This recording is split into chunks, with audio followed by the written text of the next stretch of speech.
ಬಂದು ಬಜಿ ಬಿಡಾಕ ಬಂದಾರ.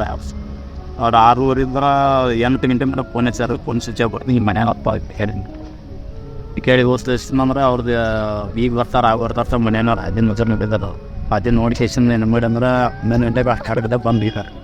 ಲಾಸ್ಟ್ 2 ಗಂಟೆ ಮಟ್ಟ ಹಸಿ ನೋಡಿದಾರೆ. ಅವ್ರು ಬಂದಿಲ್ಲ. ಜರಗಿನ 5 ಗಂಟೆಗೆ ಬಂದ್ರೆ ಇಲ್ಲಿ ಬಂದು ಗಾಡಿ ನೋಡಿದಾಗ ಗಾಡಿ ಹತ್ರ ಅವ್ರು ಗಾಡಿ ಇರ್ತದೆ ಏನು ಮಾಡಿ ಅವ್ರನ್ನ ಕರ್ಕೊಂಬಂದು ಕೇಸಿಂದ 7 ಗಂಟೆಗೆ ಅಂದ್ರೆ ನಮಗೆ ಎಲ್ಲರಿಗೂ ಫೋನ್ ಹಚ್ಚಿರ್ತೀವಿ.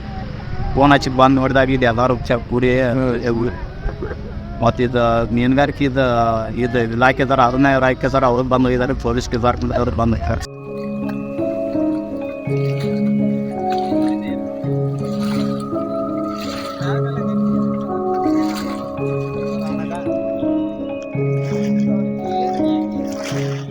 ಕಳೆದ ರಾತ್ರಿ ತಮ್ಮ ಹಳ್ಳಿಯ ಪಕ್ಕದಲ್ಲಿರ್ತಕ್ಕಂಥ ನದಿಗೆ ಘಟಪ್ರಭಾ ನದಿಯಲ್ಲಿ ಮೀನುಗಾರಿಕೆಯನ್ನು ಮಾಡಲಿಕ್ಕೆ ಹೋಗಿದ್ರು.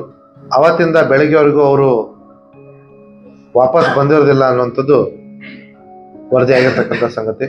ರಾತ್ರಿ ಬರದೇ ಇದ್ದಾಗ ಯಾಕೆ ಇವರು ಸಂಗತಿಯನ್ನು ಪೊಲೀಸಿಗೆ ತಿಳಿಸಿಲ್ಲ ಅಂತ ಕೇಳಿದಾಗ ಊರಲ್ಲಿ ಜಾತ್ರೆ ಇತ್ತು. ಆ ಜಾತ್ರೆ ಇದ್ದಿದ್ದರಿಂದ ಮೋಸ್ಟ್ಲಿ ಅಲ್ಲಿ ಹೋಗಿರ್ಬೋದು ಅಂತ ಅಂದ್ಕೊಂಡು ಬೆಳಗ್ಗೆ ಆ ಜಾತ್ರೆ ಇರ್ತಕ್ಕಂಥ ಸ್ಥಳಕ್ಕೆ ಹೋಗಿ ಅಲ್ಲಿ ಪರಿಶೀಲನೆ ಮಾಡಿದಾಗ ಗಂಡ ಮತ್ತು ಮಕ್ಕಳು ಕಾಣದೇ ಇರೋದನ್ನು ಕಂಡು ಈ ಮಹಿಳೆ ಬಂದ್ಬಿಟ್ಟು ವರದಿಯನ್ನು ಕೊಟ್ಟಿದ್ದಾರೆ. ತಕ್ಷಣಕ್ಕೆ ನಾವು ನಮ್ಮ ಪೊಲೀಸರು ಅಗ್ನಿಶಾಮಕ ದಳದವ್ರನ್ನ ಅಲ್ಲಿಗೆ ಕರೆಸ್ಕೊಂಡು ಇವರು ಎಲ್ಲಿ ಮೀನುಗಾರಿಕೆ ಮಾಡಲಿಕ್ಕೆ ಹೋಗ್ತಾಯಿದ್ರು ಅಲ್ಲಿ ಅವ್ರನ್ನ ಪರಿಶೀಲನೆ ಮಾಡಲಿಕ್ಕೆ ಹುಡುಕ್ಲಿಕ್ಕೆ ಪ್ರಯತ್ನ ಮಾಡ್ತಾಯಿದ್ದೀವಿ.